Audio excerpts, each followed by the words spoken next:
The heavy wooden wheels of the wagon ground into the packed earth of the Festival Kingdom gate. Dona, Luna, Subaru, Arena, and Ben stepped down, their boots kicking up dust that swirled into the evening air. The atmosphere hit them instantly. It was a thick, layered haze of roasted nuts, sharp incense, and the rhythmic thrum of drums. Thousands of lanterns swayed overhead, casting long, flickering shadows across the bustling market stalls. The group moved as a single unit, weaving through a sea of people who were already deep into the New Year celebrations. Every step forward brought a new sound, the clatter of wooden toys, the hiss of hot oil, and the constant, low-frequency roar of a crowd. Near the main thoroughfare, the crowd parted. Rhea stood waiting by the inn entrance, her gaze sweeping over the group. She stepped forward, palm open, and held out a handful of brass keys. The noise of the festival seemed to dampen as she beckoned them closer. Rhea dropped the keys into their palms one by one. Her movements were precise, almost mechanical. When she reached the final pair, her fingers lingered on the brass, a knowing smirk pulling at the corner of her mouth. She dropped the last key into Luna's hand and then immediately into Subaru's. "One room for the two of you," Rhea said, her voice cutting through the ambient festival noise. Luna froze. The air in the narrow hallway suddenly felt thin. Her pulse hammered against her ribs, a frantic, rhythmic thumping that she was certain everyone could hear.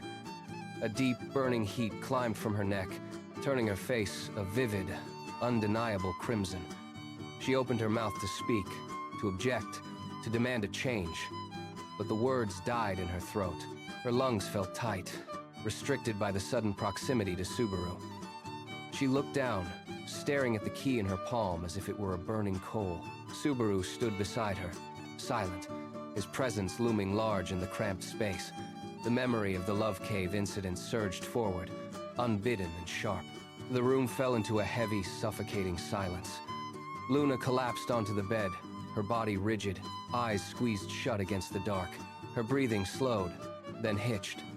The floor beneath her seemed to dissolve, dropping her into a void of shimmering violet light. She landed on a surface that felt like cold glass. The air here was static, humming with a low, vibrating frequency that rattled her teeth. She stood up, her movements sluggish, and saw her own reflection pacing 10 feet away. It was Runa. Her oni half moved with a predatory grace, eyes glowing like embers in the dim expanse. Runa stopped, her head snapping toward Luna. "Do you like him?" The question hit like a physical blow. Luna stumbled back, her hands flying to her face, but the space around them tightened, locking her in place. Runa stepped closer, her presence filling the void, her voice echoing from every direction at once. Luna tried to scream, to wake, to force her eyes open, but her consciousness was tethered to this place. She looked down at her own trembling hands, then back at Runa, who waited with a sharp, expectant grin. Runa circled her, the violet light of the subspace bending around her movements. She reached out, gripping Luna's chin and forcing her to look at their shared reflection. The image was fractured, one side pulsing with a chaotic, jagged energy, the other fading into a hollow, translucent gray. "You are a storm without a center," Runa spat, her voice vibrating through the floor. She gestured to the imbalance, showing how Luna's oni power consumed her from within because it lacked a tether. Runa walked a slow, deliberate line, explaining the ancient necessity of the cycle. Yin requires Yang to hold the shape of existence. Without the anchor, the power simply burns the vessel. Luna watched her own hands, seeing the flickering, unstable aura that defined her existence. She realized the truth. Her frantic heartbeat was not just fear, but a desperate, magnetic pull towards Subaru. He was the calm, the weight, the necessary yang that could contain her volatile nature.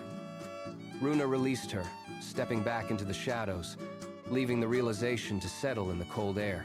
Luna looked at her palms, now glowing with a steady, soft light as the concept took root. She was not complete on her own. The realization shifted her perspective, turning her internal panic into a focused, quiet clarity. She understood now that Subaru was not just a companion, but the essential balance to her own fractured soul. The subspace began to dissolve, the violet light fading into the reality of the morning sun. Luna woke to the sharp brightness of the morning. She stepped out into the courtyard, the memory of Runa still humming in her blood. The group moved as one, joining Rhea and Queen Golden in the heart of the market. They spent the hours hauling heavy wooden crates filled with fireworks, their muscles aching with the rhythm of the work. Runa and Ben set up game stalls, hammering stakes into the dirt, while Dona organized long tables for the evening feast. The air grew thick with the scent of roasted nuts and sweet incense. By sunset, the transformation was complete. Thousands of paper lanterns ignited, casting a warm, flickering glow over the cobblestones. Music erupted from the center of the square. Luna stood near the edge of the festivities, watching Subaru laugh as he helped clear a path through the throng. The festival had reached its zenith. Luna took a deep breath, unaware that the ground beneath the main gate was already beginning to tremble.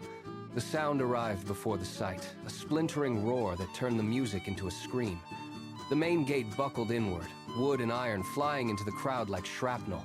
A massive, jagged, scaled beast surged through the gap, its claws gouging deep furrows into the stone floor. The festival square descended into chaos. People scrambled over one another, lanterns falling and igniting the ground. Dona, Runa, and Ben reached for their weapons, but the monster moved with a predatory, unnatural speed. It lunged directly at the center of the group, its massive limbs sweeping through the air with the force of a falling tree. Subaru stood in its path. The beast caught him square in the chest, the impact audible over the din of the crowd. Subaru was flung upward, a small silhouette against the smoke-filled sky. Luna watched him vanish into the haze. A cold, sharp spike of panic pierced her chest, but it did not paralyze her. Instead, it acted as a catalyst. Deep within her, the dormant Oni energy flared, a hot, rhythmic pulse that matched the frantic beating of her heart. The air around her began to shimmer with violet static. She felt the familiar, dangerous weight of Runa stirring, demanding to be let out. The world slowed to a crawl as Luna stared at the spot where Subaru had disappeared. Luna did not fight the surge. She exhaled, let her shoulders drop, and opened the door to the Oni within. The air around her ignited with violet static, snapping against the cobblestones. Her eyes shifted, the pupils narrowing into sharp, predatory slits. She did not run.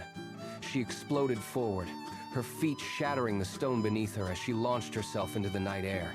She became a blur of motion, cutting through the smoke and debris. High above the square, she reached out, her fingers locking onto Subaru's arm. She pulled her against her chest, tucking her in as she began the descent. She hit the ground with the force of a falling meteor. The impact sent a shockwave through the square, cracking the stone floor and creating a deep, jagged crater that swallowed the sound of the monster's roar. Dust and debris billowed outward, obscuring the view for a heartbeat.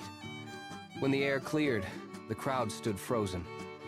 They stared at the center of the crater.